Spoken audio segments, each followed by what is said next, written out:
Guardian अभिभावक तुल्य doctor साहब, बाबूनंद शर्मा जी और मेरे प्यारे साथियों,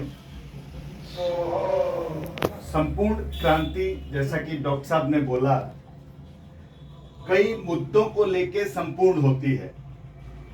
सिर्फ एक राजनीतिक क्रांति से संपूर्ण क्रांति नहीं बनती है। सामाजिक क्रांति, शैक्षिक क्रांति, औद्योगिक क्रांति, कई प्रकार की 7 क्रांतियों को लेकर संपूर्ण क्रांति का कॉन्सेप्ट सामने आया था। लेकिन सिर्फ राजनीतिक क्रांति हुई और उसके बाद जो कुछ हुआ वो सब आपके सामने है। इतिहास गवाह है कि फ्रांस की क्रांति को अगर अपवाद में हम ले लें तो फ्रांस की अपवाद क्रांति को छोड़ के किसी भी क्रांति से जो अपेक्षित बदलाव था वो नहीं हुआ है। क्रांति का ज्यादातर असर ये हुआ है किसी पेड़ को काट देना, किसी स्थापित सरकार को उखाड़ के फेंक देना। लेकिन समाज को बनाने में, शिक्षा को बनाने में, किसी भी पॉजिटिव सकारात्मक चीज को करने में सृजन की आवश्यकता होती है। एक पेड़ लगा के उसको सींचने की आवश्यकता होती है। काट देना तो बहुत आसान काम है। तो हम लोगों को अब अपना लक्ष्य बनाकर इतिहास के ऊपर ज्यादा डिस्कस नहीं करते, क्योंकि इतिहास जो है वो एक से एक नेता है जो कि अपनी बड़ाई में सारी 1-1 घंटा बोल लेंगे। उनके चेले लोग हैं जो नेता की बड़ाई से आगे बढ़ नहीं पाएंगे। हमें देखना है, अगर विकास हुआ है बिहार में तो उसका कोई मापदंड होना चाहिए। विकास अगर बिहार में हुआ है तो किसी के साथ उसकी तुलना कीजिए।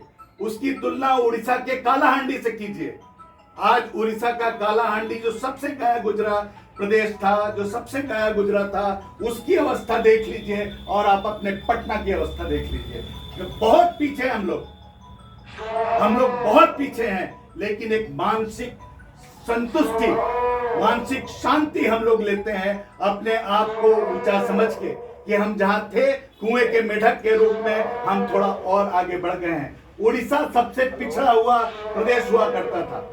उड़ीसा आज कहां है? आप लोगों को थोड़ा सा गूगल पे देख लीजिए उड़ीसा कहां है।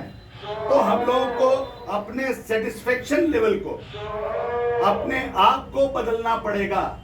आज हम लोग जहां हैं वहीं रहे हैं और सबसे अंतिम पायदान में ही हैं। इस बात को हमको समझना पड़ेगा। ये बहुत आवश्यक है। ये पढ़े लिखे लोगों के लिए नेताओं का गुणगान करना बहुत ज्यादा अच्छी बात नहीं है। आप लोगों को ये समझना पड़ेगा कि हमको पहुंचना कहां है, हम चले कहां हैं, हम पहुंचे कहां हैं। जब तक हम लोग अपना लक्ष्य नहीं बनाएंगे, जहां तक केसरिया का सवाल है, केसरिया अपने आप में डॉक्टर साहब ने इतना एफर्ट किया है। केसरिया अपने आप में एक ऐसा स्थान है जो विश्व के पटल पे झंडा लहराने के लिए किसी भी और जगह से ज्यादा सक्षम है। यहाँ पे हमारे पास एक से एक पुराने स्थल हैं। हमारे पास नया कुछ भी नहीं है। आप कितना भी किसी भी नेता का गुणगान कर लीजिए, हमारे पास नया कुछ भी नहीं है। नया हमारे पास कुछ भी नहीं है दिखाने लायक। हमारे पास जो कुछ है वो सब पुराना है। हमारे पास पुराने को हमको संयम करके, उसको सहयोग करके, उसको हम लोगों को आगे लाएंगे, तब केसरिया विश्व पटल पे आ सकता है। ये सोच भी किसी नेता के पास नहीं है। काम करना अलग बात है, ये सोच भी नहीं है। जात पात के ऊपर कोई नेता नहीं जाता, मुर्गा भात के ऊपर कोई नेता नहीं जाता, 500-1000 रुपए के ऊपर कोई नेता नहीं जाता। तो क्या केसरिया खाक आगे जाएगा? आज मैनेजमेंट क्या है? आज चुनाव मैनेजमेंट क्या है? चुनाव मैनेजमेंट यही है कि भैया तू यहाँ मुर्गा भात बनोई है, तू यहाँ 1000-500 रुपया बटोई है। इसी को आप लोग मैनेजमेंट कहते हैं। हम लोगों को घृणा होनी चाहिए इस मैनेजमेंट पे कि चुनाव प्रचार में मैनेजमेंट का तरीका ही ये हो गया है कि मुर्गा भात खिलाओ, दारू पिलाओ। तो इसको चुनाव लड़ना कहते हैं क्या? केसरिया क्या बिहार आगे नहीं बढ़ पाएगा अगर इस तरह से हम लोग चलेंगे। तो आपको एक क्रांति की नहीं जरूरत है, आपको एक पैराडाइम शिफ्ट की जरूरत है, एक नए सोच की जरूरत है जो कि सृजन की सोच है। और सृजन की सोच की शुरुआत वहीं से हो सकती है जहां पे आपके पास कुछ पहले से हो। तो पहले से मौजूद यहाँ पे हमारे पास एक से एक स्थल है जिसको अगर हम लोग सही तरीके से निर्माण करें, सही तरीके से हम सामने लेके आए तो हम लोग विश्व पटल पे बहुत आगे जा सकते हैं। हमारे पास बुद्ध स्तूप जैसी जगह है जो कि विश्व का सबसे ऊंचा स्तूप है। अपने आप में ताजमहल से ज्यादा इंपॉर्टेंट है विश्व स्तूप, लेकिन हमारे यहाँ इच्छा शक्ति नहीं है, हमारे यहाँ पॉलिटिकल विल नहीं है, हमारे जनता में उतनी ताकत नहीं है कि एकजुट होकर इसकी बात उठा दे। हमारे पास मतलब किलोमीटर के हिसाब से हमारे पास पक्षी विहार है, सरोत्तर पक्षी विहार, जो कि पूरी झाड़ी से ढका हुआ है। उसको हम लोग अगर आगे बढ़ा दें, उसको स्वच्छ कर दें, तो भरतपुर बर्ड सेंचुरी से ज्यादा इंटरनेशनल यहाँ पे टूरिस्ट आएंगे। हमारे पास 3000 साल पुराने शिवलिंग है, ऐसा शिवलिंग जिसके ऊपर एक स्क्रैच तक नहीं है, 3000 साल पुराना और स्क्रैचलेस, उस पर कोई दाग नहीं है।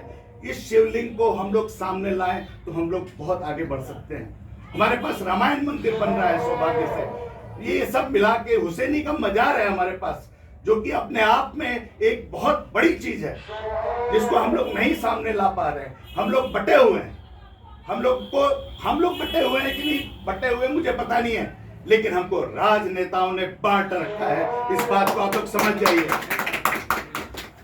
और सही मुद्दे पे आप लोग हमेशा कहते हैं कि ये भाई यहाँ शिक्षा ठीक से नहीं खेल, ए भाई यहाँ स्वास्थ्य में सब बिगड़ल बा, हॉस्पिटल नहीं खे। डॉक्टर राजेश के घर के सामने हॉस्पिटल जो है उसमें डॉक्टर नहीं आता, उसमें दवाई नहीं है, विधायक रह चुके हैं, कई जगहों पे ऐसी अवस्था है। तो आप लोगों ने शिक्षा पे वोट दिया कब है? आप लोगों ने स्वास्थ्य पे वोट दिया कब है? आपने हमेशा वोट दिया है जात पात पे, मुर्गा भात पे, 5000। अगर आप इस बात पे वोट नहीं देते हैं तो आप अगर इस बात को जानते, मान लेते हैं हम यहाँ पे बैठे हुए बहुत सारे लोग ऐसे हैं जो कि हम मान लेते हैं कि बुद्धिमान है, वो खुद नहीं लेते होंगे पैसा खुद, लेकिन जानते तो हैं कि उनके आसपास कौन ले रहा है, किसने ठेकेदारी ली हुई है, कौन पैसे बांटता है, कौन मुर्गा भात का अरेंजमेंट करता है, कौन क्या करता है। तो आप कम से कम उसको लजवाइए तो सही, उसको कुछ कहिए तो सही, जिससे कि उसको लगे कि वो अच्छा काम नहीं कर रहा है। लेकिन हम लोग चुपचाप शीशा घोल के कान में बैठ जाते हैं और अपना घटित होता हुआ समाज धीरे धीरे देख रहे हैं। देख के हम लोग संतोष कर रहे हैं। कहने के लिए बहुत कुछ कह सकता हूं, लेकिन मेरा सिर्फ ये कहना है कि जानिए नहीं, सिर्फ जानिए नहीं, जागरूक होइए। जानते हम लोग सब हैं, अगर मैं चुनाव लड़ूंगा तो मुझे यहाँ का एक एक आदमी बता देगा कि रविंदर जी चुनाव ऐसे लड़ा जाता है, चुनाव ऐसे